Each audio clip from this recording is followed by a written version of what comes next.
السلام علیکم دوستوں، آج میری گفتگو کا محور ہوگا کہ کیا میں مہاجر قوم کے مفاد میں بات کرتا رہوں یا پھر اس معاملے کو ترک کر کے اپنی ذاتی خیالات کا اظہار کروں، صوفی سندھ کی ترویج کی بات کروں یا مہاجروں کو یہ درس دوں کہ بھائی تم متروکہ سندھ تو تم کہتے ہی نہیں ہو، اس کو چھوڑ دو، اب چھوڑ دو، کوئی فائدہ نہیں ہے، صوبے کے چورن بے شک بیچتے رہو، مگر تم پہلے انسان تو بنو، تم تو ناسبی ہو، تمہارے اندر زبردست قسم کی شیطانیت ہے۔ تو ہم اس پہ بات کریں گے تھوڑی سی۔ میرا ماضی کیا ہے؟ میرا ماضی 1986 سے آج تک مہاجر قومیت کی تحریک دیتے رہنا ہے، ٹھیک ہے۔ پارٹی میں نے بہت پہلے چھوڑ دی، جو طلبہ تنظیم تھی 1991 میں چھوڑ دی، ٹھیک ہے، مگر تنظیم چھوڑی، مہاجر تحریک نہیں چھوڑی، ٹھیک ہے۔ متروکہ سندھ پہ 10 سال ہو گئے بات کرتے ہوئے، ٹھیک ہے، مگر جو سلوک میرے ساتھ کیا ہے ایک دن میں، یہ ڈھکن شاطر کھلنائک کی مذمت کرنے پر میں یہ سوچنے پہ مجبور ہو گیا ہوں کہ یہ قوم مجھ سے کہہ رہی ہے کہ آپ نے اس کی مذمت کیوں کی، ٹھیک ہے۔ ہمارے ایک دوست ہیں، ان کے نام لینے کی ضرورت نہیں، انہوں نے کہا کہ آپ کی حالیہ پوسٹ مکمل طور پر فرقہ واریت کا پرچار ہیں، ڈاکٹر ذاکر نائک کو کھل نائک لکھ کر آپ نے مہاجروں کی کوئی خدمت نہیں۔ میں شروع کے ساتھیوں میں سے ہوں، آپ کے متروکہ سندھ کے نظریے کا حامی ہوں، آپ کو صرف اس نظریے تک محدود رہنا چاہیے۔ پہلے آپ قوم پرست سندھیوں، الطافیوں اور بہادر آبادیوں کی مخالفت کا سامنا کر رہے تھے، اب تمام غیر شیعہ مہاجر بھی آپ کے مخالف ہو چکے ہیں۔ یہ بہت اچھے دوست ہیں، قابل آدمی ہیں، قابل احترام ہیں، اور ان کی کامنٹ کو میں بڑی اہمیت دیتا ہوں، اس لیے پڑھ کے سنایا۔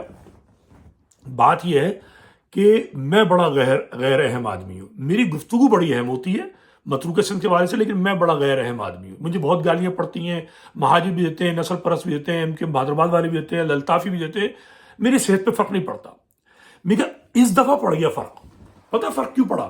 فرق اس لیے پڑا کہ سن 83 میں میرے دادا کو 83 سال کی عمر میں کسی سندھی نے شہید نہیں کیا تھا، کسی پنجابی پٹھان نے شہید نہیں کیا تھا، مہاجر اہل سنت کا جو مجمع تھا، اس زمانے میں تھی سواد اعظم اہل سنت، 83 سال کا وہ بزرگ کہ جو پاکستان بننے 47 سے لے کے 83 تک مفت تعلیم دیتا تھا، کس کی؟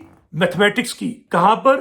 گولی مار میں، جعفریہ امام بارگاہ کے پاس ان کا گھر تھا، اور ان کے زیادہ تر طالب علم، 80% طالب علم اہل سنت کے ہوتے تھے، اور وہ اس زوم میں جب کہ ٹینشن تھی وہ بازار چلے گئے، بازار سنیوں کے علاقے میں تھا، اہل تشیع نے ان کو سمجھایا کہ آپ وہاں مت جائیے، حالات خراب ہیں۔ انہوں نے کہا یہ تو سارے میرے بچے ہیں، حالات میرے لیے خراب نہیں ہیں، وہ بھی میری مزاج کے آدمی تھے، سمجھ لیں کہ ایک طریقے سے لبرل ذہنیت تھی، شیعہ سنی ان کے دماغ میں نہیں تھا، میرے باپ کے بھی ذہن میں نہیں تھا، ٹھیک ہے، ہمیں ماتمی ہے، شیعہ ہے، مگر ہماری دوستیاں ہمیشہ 3 نسلوں میں اب تک سنیوں سے زیادہ رہی ہیں۔ ہم نے تنقید بھی کی ہے تو اہل تشیع ملاؤں پہ کی ہے سب سے زیادہ، مگر اس کے بعد جو میرے جو والد تھے، میرے جو دادا تھے، ان کو چاقو مار کر شہید کیا گیا 83 سال کی عمر میں۔ کس نے کیا؟ مجمع اہل سنت نے کیا۔ میرے والد نے تب بھی، اور میں کتنا تھا میری عمر اس وقت تھی، میں اس وقت اندازہ لگا لیے کہ 67 کی پیدائش ہوں، ٹھیک ہے نا، میری عمر تھی 13-14 سال۔ میری تربیت یہ ہوئی کہ ہم فرقہ واریت میں نہیں پڑیں گے۔ میرے والد کے بڑے اچھے دوست تھے، الحاج شمیم الدین گولی مار میں رہتے تھے، پروفیسر غفور سے بڑی اچھی دوستی تھی، عباس بوزیر سے بڑی اچھی دوستی تھی، یہ جماعت اسلامی کے تھے دونوں، اور بھی کتنے نام ہیں، وہ بڑے اپنے شہر کراچی میں لوگ ان کو جانتے تھے، ٹھیک ہے۔ میرا بھی تعلق APMSO سے رہا، اور سارے میرے دوست جو ہیں وہ اہل سنت ہیں، ٹھیک ہے، مگر جو رویہ میں نے ابھی دیکھا ہے کھل نائک ڈھکن کے لیے، اور میں ایسے ہی بات کروں گا، کسی کو برا لگتی ہے لگ جائے، کیونکہ میرے نزدیک ہر وہ شخص لائق عزت نہیں ہے جو اہل بیت کی تذلیل کرتا ہے۔ تذلیل کرنے کا مطلب نہیں ہے آپ کی گالی دیں، آ رہی بات سمجھ میں؟ تذلیل یہ ہے کہ ان کا مقام نہ دیا جائے، وہ مقام جو اہل سنت سواد اعظم سمجھتی ہے، آئی بات سمجھ میں؟ میں شیعوں والے مقام کی بات نہیں کر رہا، اس مقام کی بات کر رہا ہوں جو سواد اعظم اہل سنت، بہت سو کو تو نہیں پتا ہوگا سواد اعظم اہل سنت کیا ہوتی ہے، یہ حنفی ہیں جو بھاری تعداد میں ہیں، جو محب علی ہیں، محب آل رسول ہیں، مگر مجھے حیرت ہوئی جو میں نے ریئیکشن دیکھا 24 گھنٹے میں، یہ اہل سنت کا ریئیکشن نہیں تھا، یہ ریئیکشن ناصبیوں کا ریئیکشن تھا۔ اور ناصبیت جو ہے اہل تشیع علماء کے نزدیک، میں نہیں مانتا اس بات کو، لیکن ان کے نزدیک جیسے بہت سے ناصبیوں کے نزدیک اہل تشیع بدترین کافر ہیں، ایسے ہی اہل تشیع علماء کے نزدیک ناصبی بدترین نجس ہے۔ آ رہی بات سمجھ میں؟ بدترین نجس ہیں۔ تو آپ اندازہ لگا لیجئے کہ ذاکر نائک کا جو جرم ہے، یہ خلائق، میرے منہ سے نکل گیا ذاکر نائک، میں کہنا نہیں چاہ رہا تھا اس بدبخت کو، چونکہ ذاکر بڑی اہمیت کا نام ہے، ذکر کرنے والا، اور ذاکر سے پہلے آتا ہے ذاکر حسین، ذاکر کربلا۔ یہ خلائق جو ہے تو ڈھکن ہے، شاطر ہے، ذاکر نہیں ہے۔ اس نے گورنر ہاؤس میں بھری محفل میں 4 اماموں کا ذکر کیا جو سب کنورٹڈ تھے، مجھے یہی تو شکایت ہے، اور ذکر نہیں کیا تو امام جعفر صادق کا نہیں کیا جو آل رسول میں سے ہے۔ اور میں نے جو ہے اس پہ بات کی کہ بھائی یہ تو سورہ شورى کی جو آیت ہے 23ویں مودت کی جو آیت ہے، یہ اس کا مخالف ہے۔ اچھا پھر جو ہمارے جو مہاجر دوست ہیں، میں ان کو سنی نہیں کہوں گا کیونکہ یہ سب ناسبی ہیں، ٹھیک ہے، اور ناسبیوں سے میرا تعلق نہیں ہے، میں ان کو نجس وجس نہیں کہتا، مسلمان ہوں گے، اللہ ان کو بہتر حال جانتا ہے، میں اس چکر میں نہیں پڑتا کہ سرٹیفکیٹ بانٹوں، مگر میرا اس شخص سے تعلق نہیں ہو سکتا جو آل رسول کی بے عزتی، بے حرمتی پہ نہ صرف کہ خاموش رہے بلکہ دلائل دے۔ مجھ سے گفتگو کر کے کیا کہہ رہے ہیں جناب کہ یہ اس آیت کا یہ مفہوم نہیں ہے۔ کوئی کہہ رہا ہے یہ رسول اللہ کی 3 بیٹیاں تھیں، بھئی آپ، میں کہتا ہوں تینوں سے محبت کیجئے، تینوں کی جو اولاد اگر آپ جانتے ہیں اس سے محبت کر لیجئے۔ میں تو رسول کی ایک ہی بیٹی کو جانتا ہوں جو رسول کے اس سے تھی، باقی دیگر شوہروں سے تھی، لیکن آپ کو اختلاف ہے، اچھی بات ہے، میں اس چکر میں نہیں پڑتا، مگر آپ ایک بیٹی جس کو سب متفق ہیں اس کی اولاد میں سے امام نکلے ہیں، اور یہ امام ان 4 اماموں کے زمانے کے ہیں، اور 4 میں سے 2 امام ان کے شاگرد ہیں، امام ابو حنیفہ، جو سب کو پتا ہے۔ اور یہ 4 امام جو ہیں، مزے کی بات یہ ہے کہ اہل بیت سے محبت کرنے والے ہیں، اہل بیت کی عزت کرنے والے ہیں، 4 جید علماء ہیں اہل سنت میں سے، مگر یہ جو آج کے دور کا جو اہل سنت کا لیبل لگا ہے، جو ناسبی گھوم رہا ہے، یہ بڑا تکلیف دہ ہے۔ اور یہ بات میں اس لیے کر رہا ہوں کہ میں اپنا وقت لگاتا ہوں، مجھے گالیاں کھاتا ہوں، ذلیل ہوتا ہوں، مہاجروں کے ہاتھوں سب سے زیادہ ذلیل ہوتا ہوں، سندھ کے نسل پرست بھی مجھے ذلیل کرتے ہیں، اور بھی دیگر جو لوگ ہیں سب کرتے ہیں مجھے، لیکن میں باز نہیں آتا۔ لیکن مجھے شوق پہنچا ہے، مجھے تکلیف پہنچی ہے کہ ان کے نزدیک میں اتنا برا ہوں کہ ان کو پسند نہیں آیا کہ اس کٹ ملا کی میں مذمت کر رہا ہوں دلیل سے۔ میں نے قرآنی آیات پیش کی اپنے ویلاگ میں، اور میں نے بتایا ہے کہ یہ دشمن اہل بیت ہے، اور نہیں یہ تو ثبوت لا کے دکھا دوں۔ 4 اماموں کو ذکر کر رہا ہے جو کنورٹڈ ہے، آل رسول میں سے نہیں ہے، اور جو آل رسول میں سے اس کا ذکر نہیں کر رہا۔ جھگڑا ہے شیعہ سنی کا، جھگڑا ہے تکفیر کا، بجائے اس کے کہ اس بڑی محفل میں جب ایک شیعہ عالم دین جو بدقسمتی سے خاموش بیٹھے رہے، اور خاموش اس لیے بیٹھے رہے ہوں گے کہ ان کی میں مذمت نہیں کر رہا، کیونکہ شہنشاہ نقوی صاحب جو تھے ان کو گورنر ہاؤس کو سلام ہے، گورنر جو ٹسوری صاحب ہیں کہ انہوں نے بلا لیا، ورنہ تو یہ بدبخت بلاتے بھی نہیں۔ جو ایم کیو ایم ہے اس نے کسی ایم این اے کے لیے کسی شیعہ کو ٹکٹ نہیں دیا اس دفعہ، ٹھیک ہے۔ ناسبیت ایم کیو میں داخل ہو گئی ہے۔ اور یہاں میں یہ بات بھی کر دوں، الطاف حسین کو سلام ہے، الطاف حسین کو سلام ہے کہ اس نے شیعہ سنی کی تفریق کبھی نہیں رکھی۔ میرا اس سے بہت اختلاف رہا ہے، بلکہ میں یہ سوچنے میں مجبور ہو گیا ہوں کہ میں نے کیا کیا، کتنا وقت ضائع کیا۔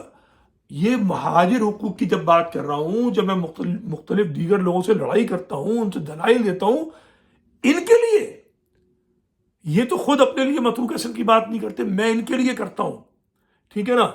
اور یہ جو ہے، یہ تو اگر ان کے ہاتھ میں کل کو صوبہ آ گیا، یہ تو مجھ جیسے آدمی کو قتل کر دیں گے اور دلائل دیں گے اس پہ۔ یہ تو طالبانی ذہنیت رکھتے ہیں، یہ تو داعش کی ذہنیت رکھتے ہیں۔ دیکھیں یہ خلائق جو ہے یہ سافٹ آدمی ہے، سافٹ اسپوکن، مگر ہے داعش کی فکر رکھنے والا۔ اگر داعش کی فکر نہیں رکھتا ہوتا تو مودت اہل القربہ کو سمجھتا، اور جو قرابت دار ہیں رسول کی جو آل ہے، میں کل بتا چکا کہ بھائی آپ کے رسول کے کتنے بھی رشتے دار ہیں، 3 بیٹیاں ہیں، بیویاں ہیں، سب سے محبت کیجیے، مگر اگلے 100 سال بعد جا کر جو امام جعفر صادق ہیں، ٹھیک ہے نا، 100 نہیں تو 80 سال کے لیے تاریخ یاد نہیں ہے ایگزیکٹلی، تو ان کی آپ اگر ان سے محبت کا اظہار نہیں کر رہے ہیں اور مودت جو عشق ہے، ٹھیک ہے نا، وہ نہیں کر رہے ہیں بلکہ ان کو نظر انداز کر رہے ہیں، تو آپ ناسبی ہیں اور یہ قبول نہیں ہوگا۔ جب یہ قبول نہیں ہوگا تو جو ناسبیوں کی اکثریت اگر مہاجر میں ہے تو پھر میرا کام کرنا مہاجروں کے لیے بیکار ہے، سیدھی سی بات ہے۔ اور یہ ویلاگ میں اسی لیے بنا رہا ہوں کہ میرے خیال میں آئی ایم لاسٹ، مجھے نہیں معلوم کہ مجھے کیا کرنا ہے۔ کیا مجھے مہاجروں پہ کوئی دلائل دینے؟ میں بہت دیتا ہوں، شور مچاتا ہوں، چھوڑ دوں؟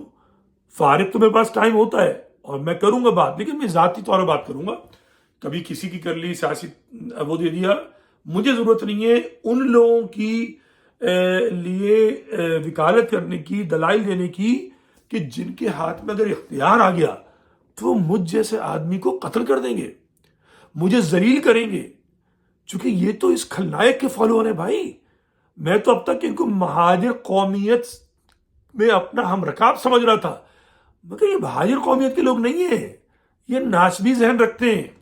ان سے بہتر تو یہ ہے کہ میں اس کو بغل گیر کر لوں کہ جو کہ مجھے بے شک 1000 بار برا بلا کہے، جس کو میں نے بھی اس کو برا بلا کہا ہے، وہ سندھ کا نسل پرست، کم سے کم وہ محب آل رسول تو ہے، وہ مجھ پہ قتل کے فتوے تو نہیں لگاتا۔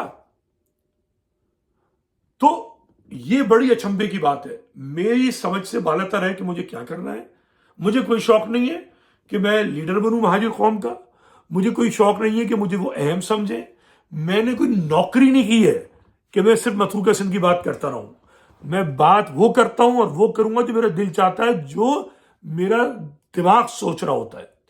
نوکری میں نے نہیں کی ہے، میں نے الطاف کو چھوڑ دیا تھا، اس لیے چھوڑا تھا کہ وہ کارکنان پہ ظلم کروا رہا تھا، غدار غدار کہہ کے 91 میں۔ میرا حقیقی سے کبھی کوئی تعلق نہیں رہا، مگر میں انسانیت کا قائل ہوں بچپن سے، انسان دوستی میں، ٹھیک ہے۔ تفرقے بازی میں کبھی نہیں پڑا، میں نے ابھی بتا دیا، میرے دادا کی شہادت ہوئی ہے، پھر بھی میں نے کبھی تفرقے بازی نہیں کی، میرے والد بھی یہی اور میں بھی یہی۔ تفرقے بازی میں اب بھی نہیں کروں گا، مگر میں اپنا وقت ضائع کیوں کروں ان لوگوں کے لیے جو مجھ سے نفرت کرتے ہیں؟ میرے جیسے لوگوں سے نفرت کرتے ہیں، اور میرے جیسے لوگ تو بہت کم ہیں۔ شیعہ تو باقاعدہ اپنے علماء کو فالو کرتے ہیں، میں تو ان کو بھی ایکسٹریمسٹ سمجھتا ہوں، ایکسٹریمسٹ ہے وہ بھی تنقید برداشت نہیں کرتے جو میں تنقید کرتا ہوں، مگر وہ 10% ہیں مسلمانوں میں، ٹھیک ہے، ان کا نظر نہیں آتا، میں ان کو نظر انداز کرتا رہوں۔ لیکن جو اہل سنت ہیں وہ تو 90% ہیں، اور جب 90% کا ریئیکشن یہ آئے گا جس سے یہ پتہ چلے گا کہ 90% تو ناسبی ہیں، تو میرا ان سے کیا تعلق، میرا ان سے کیا گزارا؟ یہ سوال میرے ذہن میں آ رہے ہیں۔ جو مدد کرنا چاہے مدد کرے، میں نے کوئی فائنل فیصلہ نہیں کیا ہے، مگر مجھے دھچکا ضرور پہنچا ہے، اور میں ڈھکن شاطر خلنائق کو میں اسی نام سے پکاروں گا جب تک کہ وہ توبہ نہیں کر لیتا ناسبیت سے، جب تک کہ وہ بھری محفل میں اس 4 ائمہ کے ساتھ ساتھ، 4 ائمہ اہل سنت کے ساتھ ساتھ جو اہم ترین عالم اسلام اور امام ہیں جعفر صادق، ان کا تذکرہ نہیں کرتا، ان کے تذکرے کے بغیر میرا کوئی تعلق نہیں ہے۔ اس پورے مہاجر تحریک کو میں جو ہوں اب آگے بڑھاتے میں سمجھ میں بات نہیں آتا کیوں کروں۔ یہ ایسا ہی ہے جیسے یہ چٹان ہے، ٹھیک ہے، یہ ان سے سر ٹکراؤں، یہ نیچے گر جاؤں کھائی میں جہاں پہ نسل پرست بیٹھے ہوئے، ٹھیک ہے۔ تو میری طرف سے تو اللہ حافظ۔ اور رہی بات وہ لاکھوں کو مسلمان کرتا ہے، تو بھائی ہزاروں کو لشکر تھا امام حسین کے خلاف، وہ 72 تھے، ٹھیک ہے، لاکھوں تھے خارجی جنہوں نے مولا علی کا قتل کیا ہے، ٹھیک ہے، تو اور لاکھوں تھے داعش، اور لاکھوں ہیں طالبان، اور کروڑوں میں ہیں، بلکہ یہ بھی کروڑوں میں ہی ہوں گے کہ جو کہ شیعوں کو کافر شیعہ کافر، تاریخ کا بدترین یا دنیا کا بدترین کافر کہتے ہیں۔ تو بھائی اگر آپ شیعوں کو کافر کہنے والے ہیں، میرا فلسفہ بدل رہا ہے۔ پہلے آپ یہ طے کیجئے کہ شیعہ مسلمان ہے یا کافر ہے۔ اگر کافر ہے تو الحمدللہ ندیم سب سے بڑا کافر ہے، ٹھیک ہے نا، کوئی فرق نہیں پڑتا۔ اب کافر ہے، کافروں سے تو ظاہر تعلق نہیں رہے گا آپ کا، ٹھیک ہے، لیکن اگر ندیم کافر نہیں ہے اور اہل تشیع کافر نہیں ہے تو ان ملاؤں سے اپنے ملاؤں سے جا کر کہو کہ یہ کھل کر بتائیں کہ شیعہ مسلمان ہیں۔ میں یہ سننا چاہتا ہوں مہاجر مساجد سے، مہاجر علماء سے، کہ اہل تشیع مسلمان ہیں۔ اگر آپ اہل تشیع کو مسلمان نہیں مانتے، میرا آپ سے تعلق نہیں ہے۔ میرے لیے دم دم مست قلندر کرنے والے، یا علی مدد کہنے والے نسل پرست بہتر ہے، ٹھیک ہے۔ اپنا خیال رکھیے، خدا حافظ۔